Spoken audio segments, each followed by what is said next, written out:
Maintenant, la notion de recevoir. Puisque on a compris que le processus de ce qu'on appelle Kabbalah, Kabbalah c'est recevoir.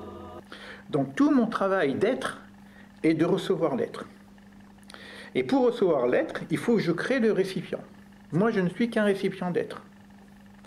Si je suis plein de moi-même, de mon ego, ben, je ne peux rien recevoir d'autre. C'est pour ça qu'il faut que je fasse moi-même Tzimtzum. Je dois aussi me vider un petit peu pour recevoir une lumière qui est de l'ordre de la transcendance et ne pas rester simplement dans le phénomène. D'accord ? Mais ça, c'est la nature de l'être, qui est de l'être de recevoir.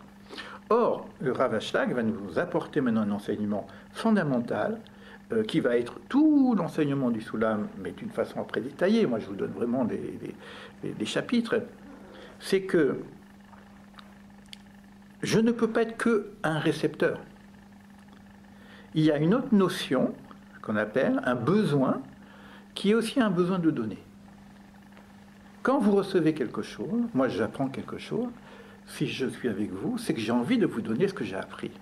Je ne peux pas me contenter simplement d'avoir appris quelque chose. Et ça, c'est tout le monde, c'est naturel. Un père, il a envie de donner à ses enfants. Un professeur, il a envie de donner à ses élèves. Et quelqu'un qui est riche, il a envie de donner aux pauvres. C'est quelque chose qui fait partie de l'être.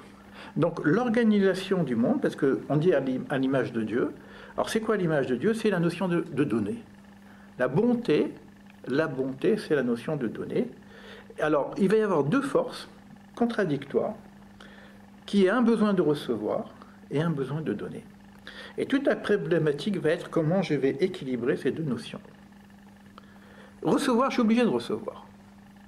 Mais le problème, c'est que je ne fais que recevoir pour recevoir, c'est-à-dire je suis dans un monde où je ne veux que recevoir, ça s'appelle le Ra. Ça s'appelle Yetzer Ra, c'est l'égocentrisme. D'accord? Donc on a ce problème avec le besoin de recevoir, qui est l'appétit du monde. J'en ai besoin pour grandir, mais si je ne pense qu'à ça, si je ne pense qu'à réussir pour moi-même, il y a un problème. Il y a un problème. Maintenant, le besoin de donner. Ce besoin de donner, je lis en diagonale, hein, ça irait plus vite que si je lis les textes, il est naturel. Mais lorsque je donne, le risque de donner, c'est de se perdre. C'est de ne plus exister. Si je suis sur ma place, je vous laisse ma place, ben j'ai plus de place. D'accord? Si je me vide de ce que j'ai, à un moment donné, j'ai plus rien à donner. Vous comprenez? Donc, j'ai un enseignement là. Je vous donne cet enseignement. Imaginez-vous, je donne tout ce que je sais. Qu'est-ce qui reste à donner? J'ai plus rien à donner. D'accord? Celui qui est dans l'infinitude de donner, dans l'infinité de donner sans donner, il n'y en a qu'un, c'est Akadosh Baruch Hu. Donc nous, on ne peut pas être simplement dans le don de soi. Ah, peut-être vis-à-vis d'Akadosh Baruch Hu. Donc on a cette difficulté, c'est que ces deux forces, que donner, ça ne marche pas, que recevoir, ça ne marche pas. Et tout l'enseignement du Rav Ashlag, il va baser justement sur cet équilibre du donner et du recevoir. Et on va avoir un enseignement qui nous dit que si je veux recevoir, il faut apprendre à donner. Ça, c'est classique, c'est religieux. Et les rabbins vont nous aider à passer ce cap, parce que comme j'ai un besoin de recevoir, pour que ce recevoir il soit éthique, acceptable, il faut apprendre à donner. Tu donnes et tu reçois. D'accord? Et le Rav Ashlag dit, c'est bien, mais c'est quand même centré sur soi. Puisque le fait de vouloir donner, c'est dans le sens que parce que je donne, je reçois. Donc la conséquence de mon don est de pouvoir recevoir. Donc je suis encore dans cette... Mais c'est déjà mieux que recevoir pour recevoir. Donc il y a cette notion-là de dire que l'économie du monde, dans toute l'économie du monde, quand vous êtes un enseignant, si vous donnez, vous avez appris beaucoup plus que si vous êtes seul à étudier. Moi, quand je parle avec vous, pendant que je parle, j'apprends encore des choses. D'accord? Et quand j'ai des élèves et que je peux leur expliquer quelque chose, j'arrive à mieux maîtriser ce que je sais. Donc ma connaissance devient, au moment où je donne, elle devient un recevoir. Et le Rav Ashlag, il dit, c'est pas le top. Le top, c'est quand même... Alors, on a naturellement, notre nature, c'est le besoin de recevoir, dès la naissance. L'autre nature, c'est le besoin de donner. Il faut privilégier le besoin de donner. Mais je ne peux pas me passer du besoin de recevoir. Alors, comment je fais? Eh bien, je veux tellement donner que j'ai besoin de recevoir. C'est-à-dire, j'ai besoin de recevoir pour donner. Donc, je vais m'installer dans un besoin de recevoir, dans la finalité et de pouvoir donner. Un père, par rapport à ses enfants, c'est facile. Il veut, à un moment donné, l'argent, il a dépassé le problème de l'argent. Mais il a envie de gagner plus, pas pour lui, pour donner. Ça, c'est facile. Un médecin, il a envie d'apprendre des choses, il y a des maladies qu'on n'arrive pas à guérir. Il a envie de recevoir la connaissance pour pouvoir guérir. Vous voyez?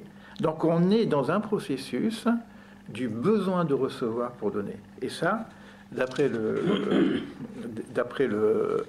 Rav Ashlag, c'est le véritable tikkun.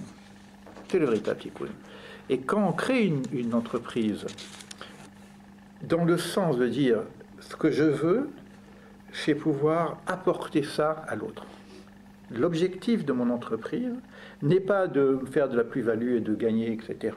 L'objectif de ma plus-value, c'est qu'est-ce que je peux donner? Qu'est-ce que je peux apporter à l'autre?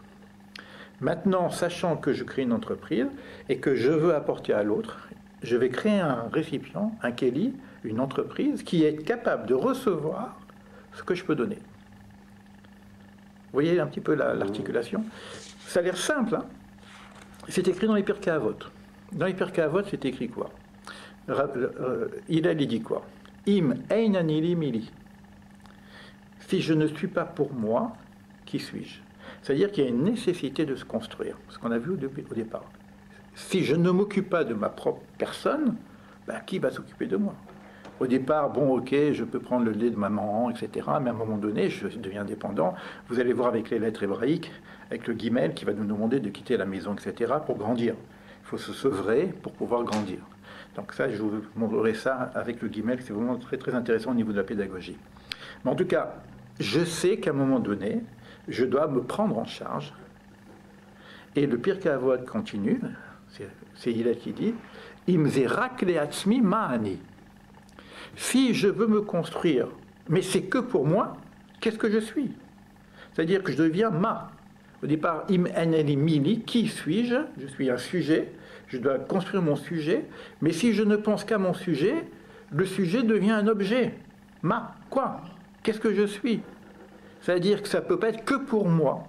Donc cette construction de soi, elle est faite aussi pour, justement, apporter à l'autre. Les choses sont assez simples. Un petit côté un peu kabbalistique aussi sur cette partie-là. Im ein ani li, on en a parlé un peu, le ani, le ein. Ein, c'est quoi? C'est rien. Le ani qui transforme en ein. Mais il y a aussi le ein sof. Le ein sof, c'est l'infini, c'est le sans fin. Le ein, c'est aussi la particule divine qu'on ne peut pas capter. C'est le pashut, c'est le simple. C'est le sans fin. Ein sof. Alors là, on peut traduire les choses comme ça au niveau kabbaliste. Im ein ani li mili. Si le ein, si le rien, si l'ein sof n'est pas vers moi, qui suis-je? C'est-à-dire si je ne suis pas en connexion avec la dimension divine de l'infini, qui suis-je? Sinon, je deviens un mât, un quoi, un objet. Et l'objet, il est éphémère et il disparaît. Voilà les leçons du Rav Ashlag qu'on pourrait approfondir. Sachez que le livre du Rav Ashlag, c'est 22 chapitres sur le Zohar, et il a écrit un livre qui s'appelle les 10 séphirotes, c'est 10 chapitres rien que sur les séphirotes. Donc là, vraiment, en petit résumé, je vais donner la leçon du Rav Ashlag.